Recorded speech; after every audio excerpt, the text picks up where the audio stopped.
কৃষ্ণ শুধু ভগবান নন, তিনি একজন ডিভাইন ডাইরেক্টর। তার প্রতিটি লীলা একটি হিডেন মেসেজ।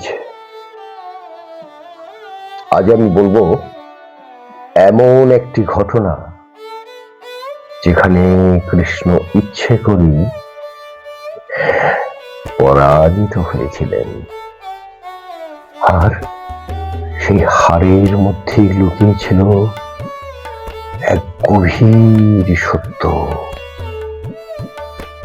ন মে পার্থাস্তে কর্তব্যং ত্রিষু লোকেষু কিঞ্চন নন বক্তব্য বাপতব্য বত এব চ কর্মণি। অর্থ, হে পার্থ, তিন লোকই আমার কিচ্ছু করণীয় নেই, কিছু পাওয়ারও নেই, তবু আমি কিন্তু কর্ম করি। কেন জানো? লোক শিক্ষার জন্য।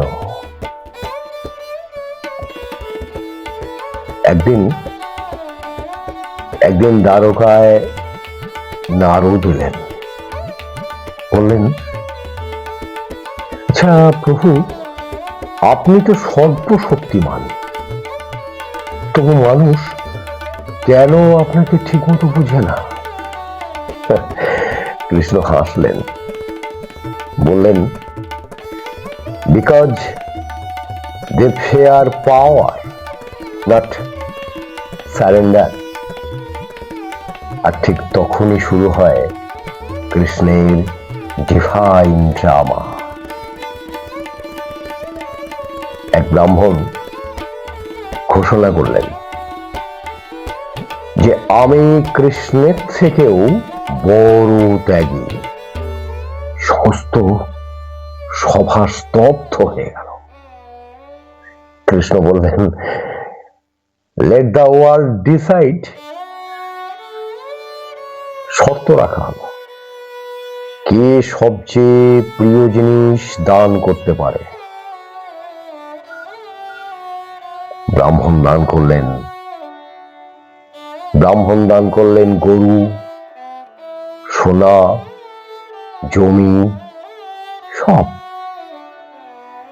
সবাই একসাথে বলে উঠল, হি উইন্স, হি উইন্স। কৃষ্ণ বললেন, দাঁড়ান, আমারও তো কিছু দান করার আছে। তখন তিনি কি দান করলেন জানেন? নিজেকেই দান করলেন। দাসহস্মে লোকস্য, অর্থ, আমি জগতের দাস।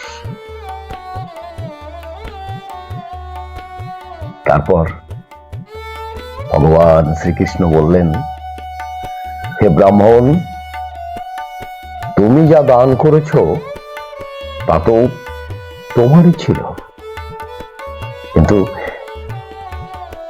আমি যা দান করলাম সেই আমিটাকেই আমি ছেড়ে দিলাম। সেই মুহূর্তে সমস্ত সভা কেঁপে উঠল। আর সেই ব্রাহ্মণ লজ্জায় নতজানু হয়ে গেল। এই ছিল শ্রীকৃষ্ণের নাটক। না, তিনি জিততে আসেননি, তিনি এসেছেন শিক্ষা দিতে। সর্বধর্মান পরিত্যজ্য মামেকং শরণং ব্রজ, অহং তাং সর্বপাপেভ্যঃ মোক্ষয়িষ্যামি মা শুচঃ। True devotion is not giving things, It is giving the ego. এই লীলা যদি আপনার হৃদয় একটু স্পর্শ করে, তাহলে লাইক করুন, সাবস্ক্রাইব করুন এবং অবশ্যই শেয়ার করুন। কারণ Krishna stories are not stories, they are life lessons. Thank you. Radhe Radhe. See you again.